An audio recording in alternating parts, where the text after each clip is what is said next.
امام جعفر صادق رضی اللہ تعالیٰ عنہ، آپ کا تقویٰ اور معیار بڑا اعلیٰ تھا. آپ پر نا الزام لگ گیا چوری کا.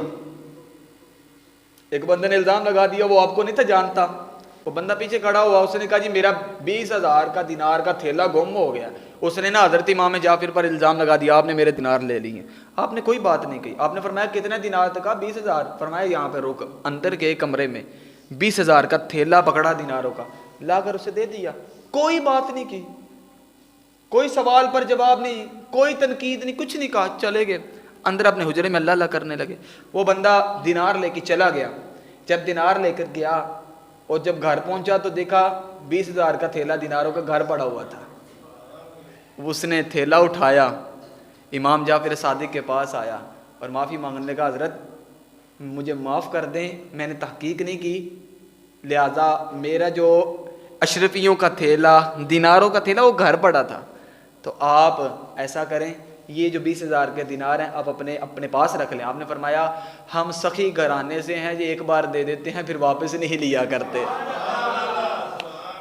ہمارا گھرانہ بڑا سخی ہے. ہمارے گھرانے میں جو ایک بار ایسے کر لیتا ہے، جو دے دیا جاتا ہے وہ واپس لیا جاتا نہیں، واپس نہیں لیا جاتا. یہ کن کے در کی بات ہے؟ یہ سیدہ زہرا کے در کی بات ہے.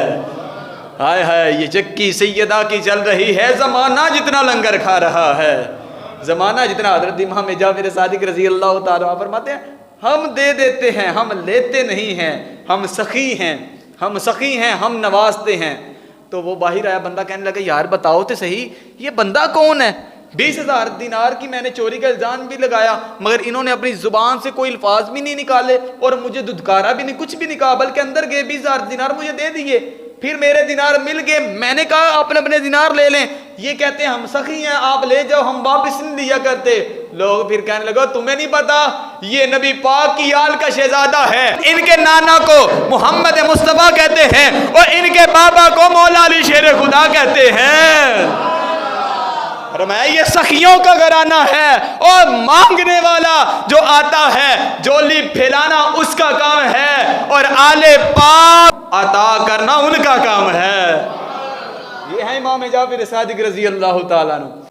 اس لیے کہتے ہیں کبھی بھی کسی کے اوپر الزام لگانے سے پہلے نہ تحقیق کر لیا کرو، یہ نہ بعد میں شرمندہ ہونا پڑے. کسی کی بات سنی اور آ کر کسی دوسرے کے اوپر تنقید کرنا شروع کر دی، تیری ایسی تیری ڈیسی فلاں ٹینک، جو بھی ہمارا انداز ہوتا ہے، ہم دوسرے کی بات نہیں سنتے، تحقیق نہیں کرتے، جذباتی ہوتے ہیں کہ جی اس نے یہ کام کر دیا، اس نے فلاں کام کر دیا. اور پہلے تحقیق تو کر مر، یہ نہ بعد میں کسی کو منہ دکھانے کے قابل نہ رہے. کسی پر بھی الزام لگانا ہے تو اسی بات سے ہمیں سبق مل رہا ہے.